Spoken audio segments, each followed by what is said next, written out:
नमस्ते, मैं उज्ज्वला महाराष्ट्र पुणे से। आज हम गुलदाउदी के पौधों के बारे में बात करने वाले हैं क्योंकि इनका सीज़न अभी जल्दी ही शुरू होने वाला है।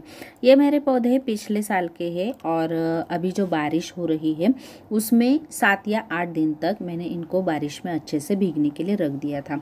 लेकिन इससे क्या हो गया, मेरे पौधों में फंगस जल्दी से लग गई। लेकिन ये बारिश का पानी इनके लिए बहुत ज़रूरी था, इसलिए मैंने इनको बारिश में रखा था। अब इनको मैं ट्रीटमेंट करूँगी और अगर आपके गुलदाउदी ज़मीन में लगे हुए हैं तो आपको प्लांट में ऐसी प्रॉब्लम नहीं आएगी क्योंकि ज़मीन में ज़्यादा पानी रुकता नहीं है। जितना चाहिए उतना जड़ें सक कर लेती है, बाकी का ज़मीन के अंदर छोड़ देती है, तो ऐसी प्रॉब्लम नहीं आती है।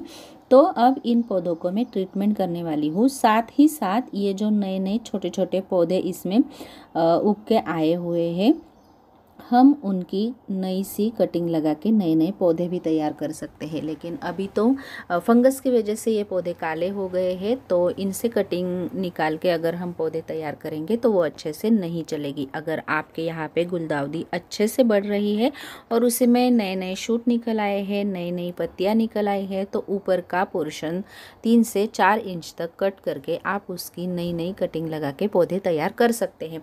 अभी इसमें तो मैं नहीं कर सकती हूँ, लेकिन अगस्त तक आप इसमें से नई नई शूट निकाल के नए पौधे तैयार कर सकते हैं। और जो भी नया हमारा पौधा तैयार होगा उसमें बहुत सारे फूल खिलेंगे। पुराने पौधे में उसकी तुलना में कम फूल खिलते हैं और नए पौधे में ज़्यादा फूल खिलते हैं। तो हर साल हमें ऐसी नई नई कटिंग निकाल के उनसे नए नए पौधे तैयार कर लेने हैं।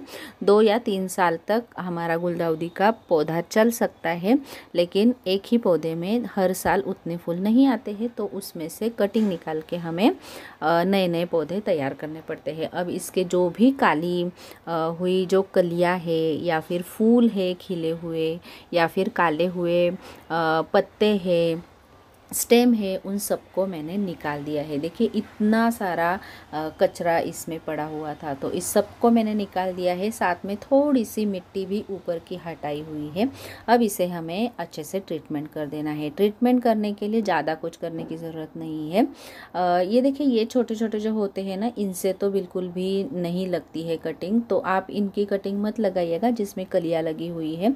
जिस स्टेम में कली नहीं लगी हुई है और जो नई तैयार हुई है उसी से पौधे हमारे तैयार होते हैं। पुरानी हार्डवुड वाली जो कटिंग हम लेते हैं उससे पौधे तैयार नहीं होते हैं। तो नई नई शूट जो निकल आई है वही 3 या 4 इंच की ले लीजिए और उससे नए पौधे तैयार कर सकते हैं। अब देखिए कितनी अच्छी और साफ़ हो गई है हमारे सारे गमले और ये प्लांट। अब इनको ट्रीटमेंट करने के लिए 1 लीटर पानी के अंदर मैं थोड़ी सी ट्राइकोडर्मा की पाउडर मिलाने जा रही हूँ। आप कोई भी फंजीसाइड मिला सकते हैं, साफ़ मिला सकते हैं या फिर ट्राइकोडर्मा मिला सकते हैं। हल्दी वगैरह का प्रयोग ना करें क्योंकि इसको थोड़ी सी स्ट्रॉन्ग फंजीसाइड यूज़ करने की ज़रूरत है। ऐसे जो भी माइल्ड वाले फंजीसाइड होते हैं उनका अगर हम यूज़ करेंगे तो बहुत देर लग जाएगी और इतनी देर तो हमारे पास नहीं होती है, नहीं तो पौधे हमारे ख़राब हो जाएंगे। तो ट्राइकोडर्मा की पाउडर ही मैंने डाल दी है।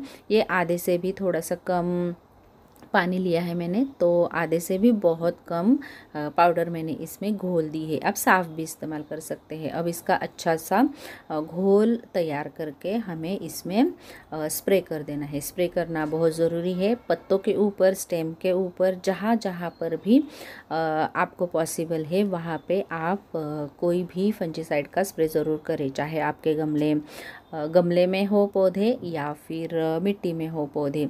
ये ट्रीटमेंट करने से अगर पौधा स्वस्थ भी है तो भी आपको महीने में एक बार किसी न किसी फंजीसाइड का स्प्रे तो अपने पौधों पर करना बहुत ज़रूरी होता है।